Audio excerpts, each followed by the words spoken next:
আমার নবী দুনিয়া থেকে গিয়েছেন, আবু বকর সিদ্দিক তশরিফ আনলেন। আবু বকর সিদ্দিকের সময় এই মুসলমানদের মধ্যে কয়জন নবী দাবি করেছে? আপনারা একজনকে চিনেন, আরো অনেকজনকে চিনেন না। আসওয়াদ আনসা নবী দাবি করেছে, আমার নবী বলেছেন না। মুসাইলামাতুল কাজ্জাব নবী দাবি করেছে। তুলাইহাল আসাদি নবী দাবি করেছে।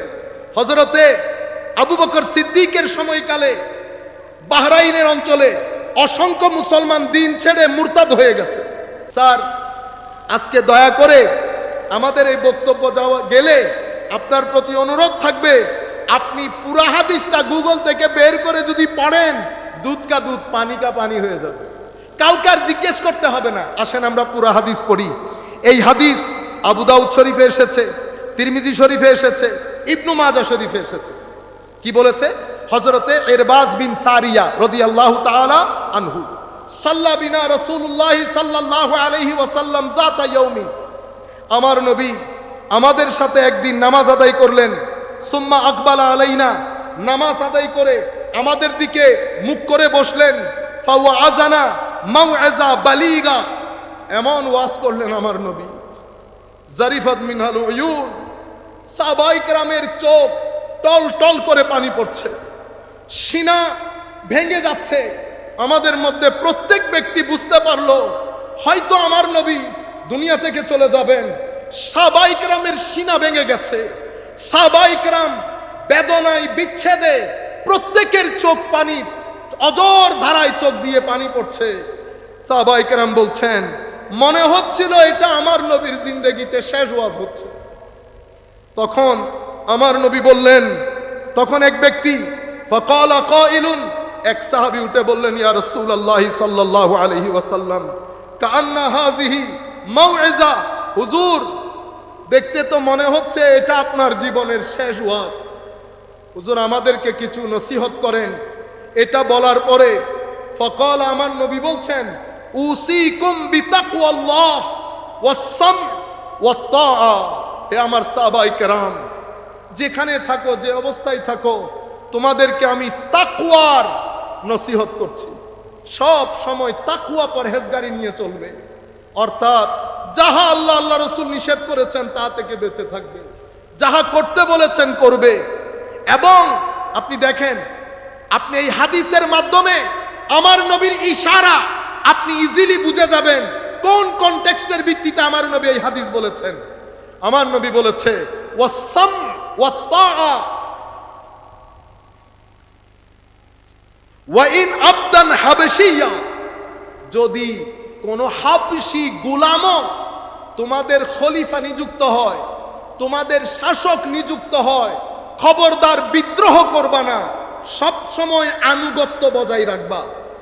আপনি দেখতেছেন আমার নবী হাদিসটাকে কোন দিকে নিয়ে যাচ্ছেন।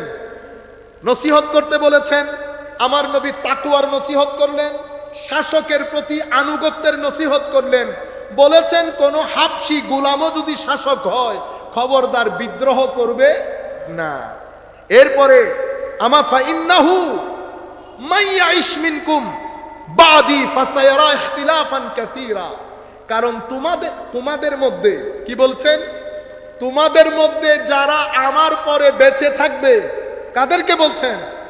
সাহাবায়ে কেরামকে। তোমাদের মধ্যে যারা আমার পরে বেঁচে থাকবে তারা অনেক ইখতিলাফ দেখতে পাবে। কি দেখতে পাবে? অনেক ইখতিলাফ। ফাআলাইকুম বিসুন্নতি, ওই ইখতিলাফ মত পার্থক্যপূর্ণ পরিস্থিতিতে তোমরা আমার পদ্ধতি, আমার সুন্নাহ এবং আমার খুলাফায়ে রাশেদার পদ্ধতি, সুন্নাহকে আঁকড়ে ধরবে। খবরদার,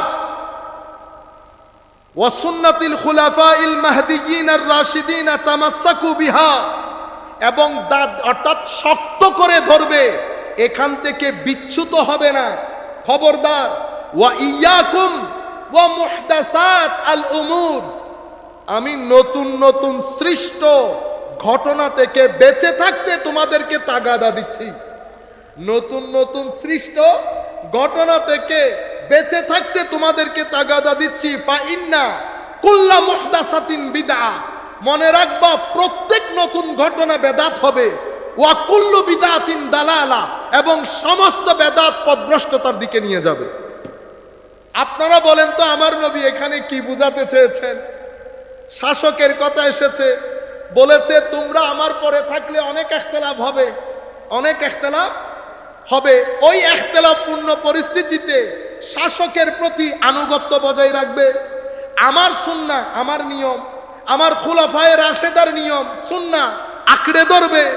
নতুন নতুন পরিস্থিতি দেখলে খুলাফায়ে রাশেদা যে রাস্তা দিয়ে হেঁটেছে সেই রাস্তা দিয়ে হাঁটবে। মনে রাখবে খুলাফায়ে রাশেদা আমার সুন্নতের বাইরে নতুন যত রাস্তা হবে বেদাত হবে, প্রত্যেক বেদাত পথভ্রষ্টতার দিকে নিয়ে যাবে। এটা কি আমার নবী মিলাদুন নবীর কথা বলছে? এটা হাদিস পড়লে এবং আমার নবীর পরবর্তীতে পরিস্থিতিগুলা পড়লে একটা পাগলও বুঝতে পারবে হাদিসের মধ্যে আমার নবী ইশারা কি দিয়েছেন। আমার নবীর পরে সাহাবায়ে কেরাম, ওই সময়কাল, পরবর্তী সময়কাল, উসমানে গনির সময়কাল, হযরত আলীর সময়কাল, আমি আপনাদেরকে একটা একটা করে দুই একটা বললে আপনারা বুঝতে পারবেন। আমার নবী দুনিয়া থেকে গিয়েছেন, আবু বকর সিদ্দিক তশরিফ আনলেন। আবু বকর সিদ্দিকের সময় এই মুসলমানদের মধ্যে কয়জন নবী দাবি করেছে? আপনারা একজনকে চিনেন, আরো অনেকজনকে চিনেন না। আসওয়াদ আনসা নবী দাবি করেছে, আমার নবী বলেছেন না। মুসাইলামাতুল কাজ্জাব নবী দাবি করেছে। তুলাইহাল আসাদি নবী দাবি করেছে। হযরতে আবু বকর সিদ্দিকের সময়কালে বাহরাইনের অঞ্চলে অসংখ্য মুসলমান দিন ছেড়ে মুরতাদ হয়ে গেছে, কেউ যাকাত দিতে অস্বীকার করছে। হযরতে উসমানে গনির সময়কালে হযরতে ফারুক আজম শাহাদাত বরণ করেছে। কার হাতে? কার হাতে? কাফেরের হাতে। আমি জমিতুল ফালাই বলি নাই, এই বেদাত পন্থীদের হাতে, অতিরিক্ত বেদাত বলার লোকের হাতে। হযরতে আলী কাররামাল্লাহু ওয়াজহাউল করিম শাহাদাত বরণ করেছে। কার হাতে? অতিরিক্ত বেদাত বললে ওয়ালার হাতে। হযরতে উসমানে গনি শাহাদাত বরণ করেছে। কার হাতে? অতিরিক্ত বেদাত বলনে ওয়ালার হাতে। ইমামে হাসান শাহাদাত বরণ করেছে। কার হাতে? অতিরিক্ত বেদাত বলনে ওয়ালার হাতে। ইমামে হুসাইনেরটা আপনাদের সামনে। অতঃপর অসংখ্য আলে রাসূল জীবন দিয়েছেন এই অতিরিক্ত বিদাত বলনে ওয়ালাদের হাতে। এভাবে আমার নবী সাল্লাল্লাহু আলাইহি ওয়াসাল্লাম, যেটার কারণে হযরতে আবু বকর সিদ্দিক রাদিয়াল্লাহু তাআলা আনহু বলেছেন, যা তোমরা আমার নবীর জামানায় দিতে এমন একটা রশি দিতেও যদি অস্বীকার করো, আমি তোমাদের বিরুদ্ধে যুদ্ধ করব। তোমরা যদি নামাজ, সালাত এবং যাকাতের মধ্যে ফারাক তৈরি করো, তোমাদের বিরুদ্ধে যুদ্ধ করব। এই আন্দাজে ফিতনার বাজার যখন আসমানে, তখন আমার নবীর জামানায় প্রথম বিদাত তৈরি হচ্ছে। আপনারা জানেন প্রথম বেদাত কি? প্রথম বেদাত হচ্ছে শানে রাসূলের রিসালাতে বেয়াদবি করা। মুসলমানদের মধ্যে প্রথম বেদাত করেছে যুলখুয়াইসারা আত-তামিমি। যুলখুয়াইসারা আত-তামিমি যেই ব্যক্তি আমার নবীকে বলেছেন যে আপনি যেই স্বর্ণ বন্টন করেছেন, আপনার বন্টন প্রক্রিয়া এটা ঠিক হয় নাই, এটা ঠিক হয় নাই। স্বজন প্রীতি করেছেন। আমার নবী বলেছেন, বেকুব বলে কি, আমি যদি আদালত প্রতিষ্ঠা না করি, আমি স্বজন প্রীতি করলে জামানার মধ্যে ন্যায় বিচারের কথা কে বলবে? সে পিঠ দিয়ে আমার নবীর দরবার থেকে চলে গেছে রাগ করে। ফারুক আজম বলেছে, ইয়া রাসূলুল্লাহ, আমাকে অনুমতি দেন, আমি এই ব্যক্তিকে হত্যা করি। সেই ব্যক্তিকে দেখিয়ে আমার নবী বলেছেন, ফারুক হত্যাযোগ্য না, তুমি এখন হত্যা করলে মুনাফিকরা বলবে মুহাম্মদ সাল্লাল্লাহু আলাইহি ওয়াসাল্লাম নিজের লোকজনকে হত্যা করা শুরু করেছে। সে ব্যক্তি পিঠ দিয়ে চলে যাচ্ছে। আমার নবী বলেছেন, এই ব্যক্তির উদর থেকে কিছু মানুষ আসবে, তাদের আশা বন্ধ হবে না, কিয়ামত পর্যন্ত আসবে। সারের প্রতি বিনয়ের সাথে অনুরোধ, আমার নবীর স্পষ্ট হাদিস, এই ব্যক্তির উদর থেকে কিছু মানুষ আসবে, কিয়ামত পর্যন্ত আসবে, তাদের আখেরি দল দাজ্জালের সাথে গিয়ে মিশবে। তারা আমার উম্মতকে হত্যা করবে, কাফেরকে ছেড়ে দিবে, মুখের কথা মিষ্টি হবে, অন্তর নেকড়ে বাঘের মতো হবে, নামাজ তাসবিহ, তাহলিল, রোজা, যাকাত। মুসলমান সাহাবায়ে কেরামকে বলতেছেন তোমাদের চেয়েও বেশি হবে, তোমাদের চেয়েও বেশি হবে। কোরআনের তিলাওয়াত এমন ভাবে করবে মনে হবে কোরআন তাদের জন্য, তারা কোরআনের জন্য, অথচ কোরআন তাদের বিপক্ষে সাক্ষী দেবে। তারা কোরআন এমন ভাবে পড়বে জবান ভিজা থাকবে, এতদ সত্ত্বেও দিন থেকে বের হয়ে কতটুকুন যাবে? তো যেভাবে তীর ধনুক থেকে ছেড়ে দিলে যেভাবে তীর ফেরত আসে না, অনেক দূরে চলে যায়, সেভাবে দিন থেকে তারা খারিজ হয়ে যাবে। আপনারা বুঝতে পেরেছেন? সেই খারেজিয়ত, এই ফিতনা, আমার নবী কোন বেদাতের কথা বলেছেন আর আপনি কোন বেদাতে নিয়ে এসেছেন? আমার নবী খারিজিদেরকে বুঝাচ্ছেন, খবরদার, শাসক যেই হোক না কেন বিদ্রোহ করিও না। হযরতে নবী পাকের জামানায় বিয়াদবির মাধ্যমে নিজেদের আইডিওলজিক্যাল উত্থান করে। হযরত ফারুক আজমের জামানায় চুপ থাকে, যেহেতু লাঠি বড় ছিল, লাঠি বড় ছিল। উসমানে গনির জামানায় আস্তে আস্তে দল পাকাইতে শুরু করে। আমরা করি না আমার ভাইয়েরা? এই মসজিদের মধ্যে আমরা ধরেন অন্য ধরনের নামাজ শিক্ষা দিব, যেটার দিকে আমার স্যার ইঙ্গিত দিয়েছেন, এমনি করে নামাজ পড়া পড়েছেন আমার নবী। কিন্তু ভাই আপনি কিন্তু আমার নবী পড়েছেন ওই হিসাবে না, আপনি একটা আইডিওলজিকে প্রতিষ্ঠা করতে চাইতেছেন। আপনাকে রিক্রুট করা হয়েছে। আমি সমালোচনা করছি না, ফ্যাক্টটা তুলে ধরতেছি। আমাদের ভাই এখানে অনেকেই ফাইন্যান্সিয়াল ক্রাইসিসের মধ্যে আছেন, অনেকে আছেন। তাকে যদি বলে ৬-৭ হাজার টাকা দিব, তুমি এই আন্দাজে নামাজ পড়ো, সে না আগে বুঝছে না পরে বুঝছে। তার তো কোনো দোষ নাই, তার টাকার দরকার। পেটে ভাত না থাকলে দিন শুদ্ধ রাখবে কি করে? সে মেনে নিয়ে, সেও জানে প্রত্যেক এলাকার মধ্যে একটা বড় ভাই থাকে, বড় ভাইয়ের পকেটে কিছু টাকা আসে। আপনারাই বলেন বড় ভাই কিছু করে না কিন্তু চলে। কেমনে চলে? দুই অবস্থা থেকে খালি না, হয় আল্লাহ খাওয়ায় নতুবা অজাগা থেকে তুলে আনেন। দুইটা থেকে তো তৃতীয় পন্থা কোনো কিছুই নাই। তখন উনি এলাকার মধ্যে ফিতনাগুলা কিভাবে সৃষ্টি করেন?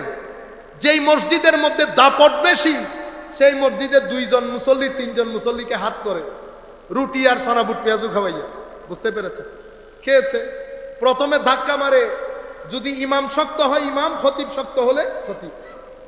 এখান থেকে আমি কালকে জুমাই বলবো, আজকের বক্তব্য এখান পর্যন্ত শেষ, যেহেতু মূল টপিক থেকে সরে যাচ্ছে। এখান থেকে কালকে বলবো।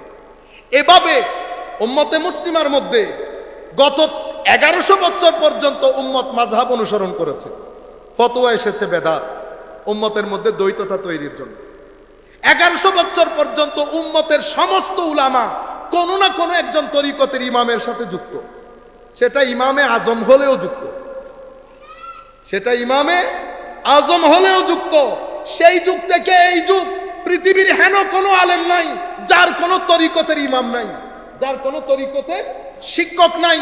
আজকের দুনিয়া পর্যন্ত, সেটা আলী জুমা হোক, সেটা হযরতে শেখ সাইদ রমাদান বুতি হোক, শাইখুল ইসলাম ডক্টর তাহেরুল কাদরি হোক, যেই ব্যক্তি হোক না কেন, একজন ইমাম আছেন পিছনে। বলে দেওয়া হলো তরিকত তাসাউফ বেদাত, তরিকত তাসাউফ বেদাত। মূল ফতোয়া দিয়েছে বাইরে থেকে। তাইলে মাযহাব বেদাত, তরিকত তাসাউফ বেদাত। এবং আমরা কে? আমরা মুসলমান। আপনি কোন জায়গার? আমি কোনো জায়গা মানি না। এদেশ বাংলাদেশ, এখানে কোনো চিটাং থাকবে না, ঢাকা থাকবে না, সিলেট থাকবে না, শুধু বাংলাদেশ। বেরোতে পারবে আর কোন জায়গায় নিয়ে যাবে? 2 জায়গার খালি না, হয় পাবনা নয় জেলখানা, 2টা থেকে একটা। ও ভাই আমি বাংলাদেশি, আমি মুসলমান, সেটা জানি, কিন্তু কোন মুসলমান সেটার ক্ষেত্রে উম্মতের পরিচয় আহলুস সুন্নাতে ওয়াল জামাত। সেই তারিখ থেকে আজকের ফর্ম ফিল-আপ যখন করেন, বর্ণের মধ্যে সুন্নি লেখেন না, এটার কারণে লিখেন। সম্মানিত উপস্থিতি, তাহলে হযরতে উসমানে গনির জামানায় ইনারা আইডিওলজিক্যালি প্রতিষ্ঠিত হতে থাকে। হযরত আলীর জামানায় বিদ্রোহ ঘোষণা করে, লাখ হত্যাযজ্ঞ হয়, হযরত আলী যুদ্ধ করতে হয়েছে। আমার নবী ইশারা দিয়েছে এই বেদাতের দিকে, আর আপনি ওই বেদাতকে নিয়ে গেছেন মিলাদুন নবীর দিকে। বুকে হাত দিয়ে বলেন তো, এই হাদিস তো আমি পুরা শুনাইলাম, বুকে হাত দিয়ে বলেন এখানে কি আমার নবী মিলাদুন নবীর কথা বলতে চেয়েছে যে হে আমার সাহাবায়ে কেরাম, আমার যুগে পরবর্তীতে আমার কিছু উম্মত আসবে, একসাথে হয়ে নাত পরে পরে কান্নাকাটি করবে, আমার শান বলে কান্নাকাটি করবে, মানুষজনকে খাওয়াবে, কত খারাপ কাজ তারা করবে, তারা সবাই পথভ্রষ্ট, এই কথা বলেছেন আমার নবী। আমার নবী বলেছেন উসমানে গনির জামানায় যারা উসমানে গনির বিরুদ্ধে বিদ্রোহ করে হযরত আলীকে দুর্নাম করেছেন, আইডিওলজিক্যালি প্রতিষ্ঠিত হয়েছেন, হযরত আলীর জামানায় বিদ্রোহ ঘোষণা করে হত্যাযজ্ঞ করেছেন, আমার নবী বলছেন তাদের কথা আপনি নিয়ে আসলেন। সেই জন্য কোন ভাই আজকের দিন পর্যন্ত, আমাদেরও বয়স এত কম হচ্ছে না তো, আমরা যদি বক্তব্যের বয়সও ধরি, বক্তব্যের বয়স তো 2005 থেকে 2026 কয় বছর হয়েছে? 21 বছর বক্তব্যের বয়স হয়ে গেছে। এই আর পরে ছাত্র জীবন সহ যদি অ্যাড করি তো মিনিমাম 40 বছর হবে।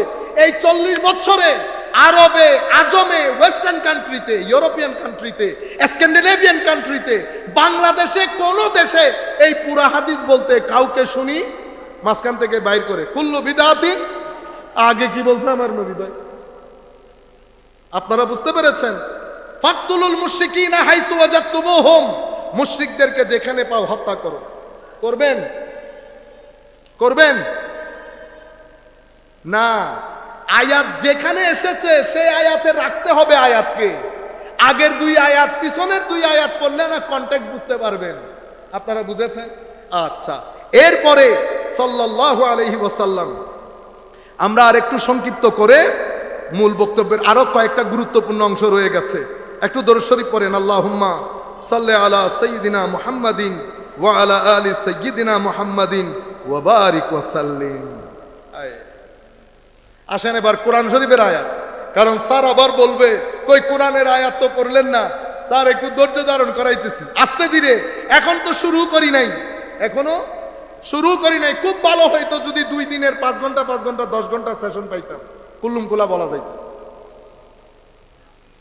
কোরআনে পাকের মধ্যে আল্লাহ রাব্বুল আলামিন ইরশাদ করেন, তার আগে আপনাদেরকে একটা কথা বলে নেই, শুধুমাত্র নতুন কাজ হওয়ার কারণে এটার উদ্দেশ্য কি, এটার স্বরূপ কি, এটার উপযোগিতা কি, উদ্দেশ্য কি, মাহিয়ত কি, এফাদিয়ত কি, মাকসাদিয়ত কি, মাশরুইয়ত কি, মানে আয়াত, চাহিদা, ডিমান্ড, আলোচ্য বিষয়, কনটেক্সট, অবজেক্টিভ সব কিছু বুঝা বাদে শুধু নতুনের উপর ভিত্তি করে যদি বাদ করে দেন, তাহলে তো সাহাবায়ে কেরামের জামানা থেকে শুরু করে সলফে সালেহিনে উম্মত পর্যন্ত লাখো জিনিস বাদ দিয়ে দিতে হবে।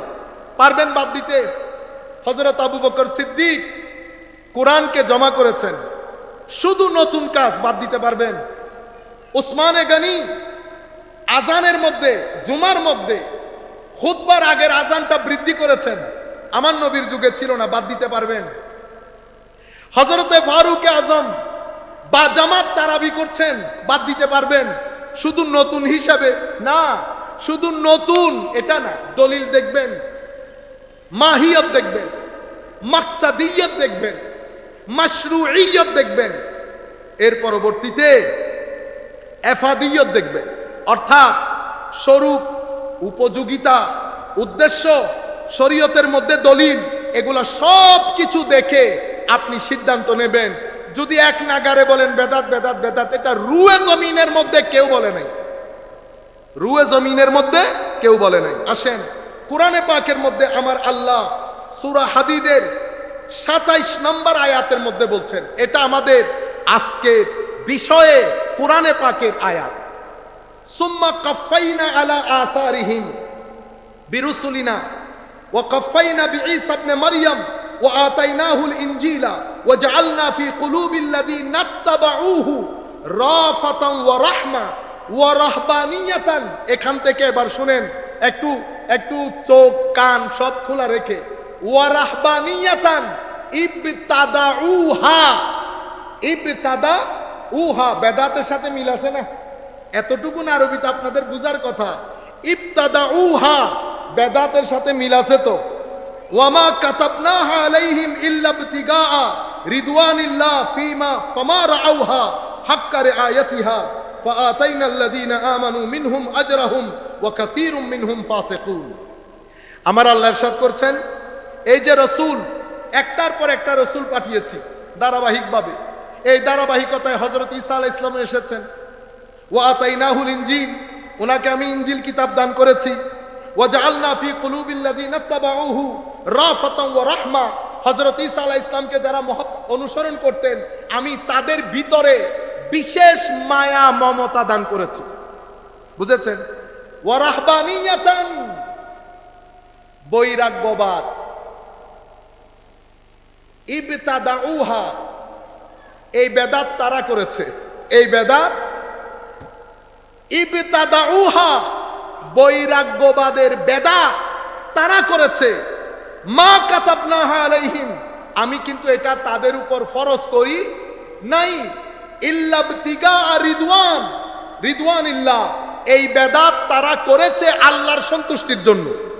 এই বেদাত তারা করেছে আল্লাহর সন্তুষ্টির জন্য। এটা বৈরাগ্য বেদাত, আমি তাদের উপর ফরজ করি নাই। ফামা রাআউহা হাক্কা রিআয়াতিহা, কিন্তু এই বেদাত, বৈরাগ্যবাদের যে বেদাত, এটার যে মূলনীতি, এটার যে ধরন, এটার যে গঠন, এটার যে আকৃতি, এটার যে প্রকৃতি, এই সব কিছু পরবর্তীতে আসা লোকজন মেইনটেইন করতে পারে নাই। দরবারের ওলি রাতে তাহাজ্জুদ পড়তেন, সারাদিন মখলুকাতের খেদমত করতেন, জিক্রে ইলাহির মধ্যে থাকতেন। পরবর্তীতে আসা ছেলে নাতিরা এটা মেইনটেইন করতে পারে নাই। আপনারা বুঝতে পেরেছেন? পাহাড়ে চলে গেছে, আল্লাহ উনাদের আজর উনাদেরকে দান করেছেন। জমানার মধ্যে রাজা বানিয়ে দিয়েছেন, মুকুটহীন সম্রাট বানিয়ে দিয়েছেন। কিন্তু পরবর্তীতে আসা আওলাদরা সেই আদব রক্ষা করতে পারে নাই। একই কথা আমার আল্লাহ এখানে বলতেছেন যে আমি ঈসা আলাইহিস সালামের উম্মতের মধ্যে তাদের পারস্পরিক, তাদের ভিতরে রহমত দান করেছি, এবং তারা আরেকটা বেদাত করেছে। সেটা কোনটা? বৈরাগ্যবাদ, বিয়ে শাদী না করে নির্জনে বসবাস করা। এটা কিন্তু আমি তাদের উপর ফরজ করি নাই। এটা তারা নিজে নিজে বেদাতটা করেছে। কিন্তু কেন করেছে? আল্লাহর সন্তুষ্টির জন্য। কিন্তু পরবর্তীতে আসা তাদের জেনারেশন এটার যে হুকুক, এটার যে নিয়ম নীতি পালন করতে, ধরে রাখতে পারে নাই। ফাআতাইনাল্লাযীনা আমানু মিনহুম আজরাহুম, তাদের মধ্যে যারা মুমিন আমি তাদের আজর তাদেরকে দিয়ে দিয়েছি। ওয়া কাসীরুম মিনহুম ফাসিকুন, তাদের মধ্যে বেশিরভাগ ফাসিক, তাদের মধ্যে বেশিরভাগ। স্যারের কাছেও প্রশ্ন, আপনাদের কাছেও প্রশ্ন। আমার আল্লাহ এখানে বেদাতকে পরিত্যাজ্য বলেছেন, বলেছেন বৈরাগ্যবাদের বেদাত তারা করেছে, আমি ফরজ করি নাই। করেছে কেন? আল্লাহ সন্তুষ্টির জন্য। যদি বেদাত বলতেই পরিত্যাজ্য হতো, আমার আল্লাহ তো এখানে বলে দিতেন বৈরাগ্যবাদের বেদাত তারা করেছে, যারা করেছে তারা সবাই পথভ্রষ্ট। যে কথা আমার আল্লাহ বলেন নাই স্যার, এই কথা বলাও বড় বেদাত। যেই কথা আমার আল্লাহ বলেন নাই, আমি অনুরোধ করব আপনি ভাই ব্রাদার নিয়ে হাসি মুখে ঠাট্টা মশকরা করে আমার এই বক্তব্য শুনিয়েন, ভালো লাগবে আপনার। আল্লাহুম্মা সাল্লি আলা সাইয়্যিদিনা মুহাম্মাদিন ওয়া আলা আলি সাইয়্যিদিনা মুহাম্মাদিন ওয়া বারিক ওয়া সাল্লিম।